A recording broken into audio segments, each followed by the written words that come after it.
Hi, welcome back to Brain to Page, your series of writing tips every Monday that will hopefully help you to hone your craft.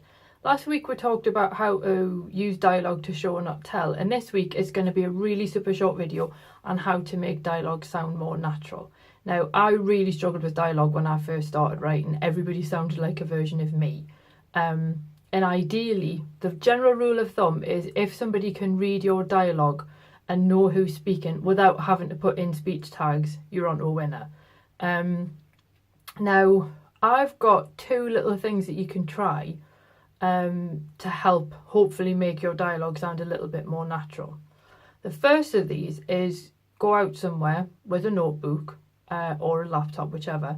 Go to a coffee shop. Starbucks seems to be favoured by people with MacBooks. And buy yourself a coffee and listen to the conversations going on around you. You can do this on the bus, you can do it on a train, anywhere that you're going to be where there's people.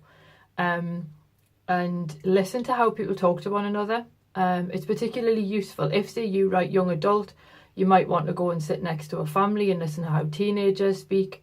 You may want to, if you write non-young adult, then obviously go and listen to what adults talk like, and note down any interesting phrases people come out with, if there's any peculiar turns of speech that anybody uses, and just make a note of them.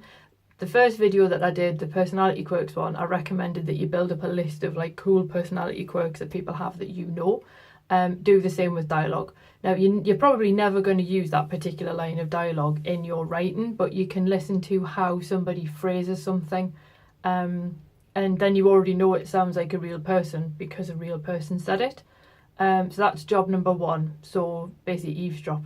So as I say, don't write down things verbatim because that's getting into dodgy territory.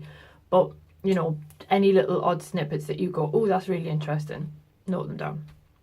Your second option, which is probably better if you don't like people, is watch TV and watch movies, because screenwriters already skip the boring, how are you? I'm fine, how are you? And let's be honest, nobody ever actually answers the question, how are you?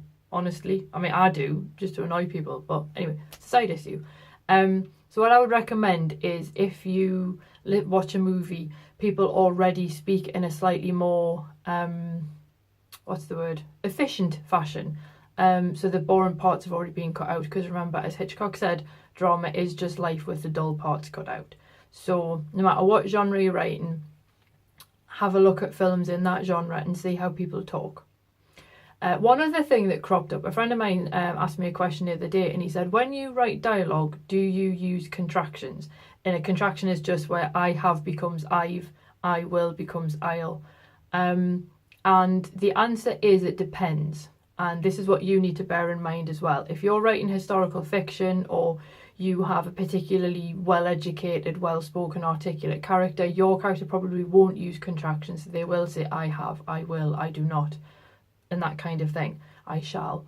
If you have a more contemporary character, how many people do you know who actually say I will? You know, most people say I'll. So I would, or can't instead of cannot. So I would basically say, look at your genre and look at your character.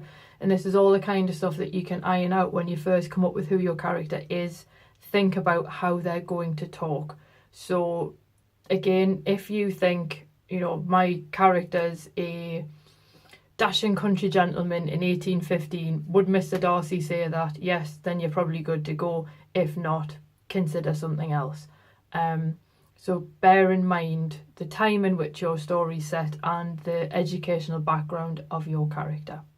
So I hope that's helped, and I hope you enjoy your homework, either watching TV or eavesdropping. If you hear anything really cool, leave a comment below, because I'd like to hear about it. Okay, so I hope you enjoyed that. If you did, hit the like button and hit subscribe, because it just helps me get these videos out to a wider range of people and hopefully help more people.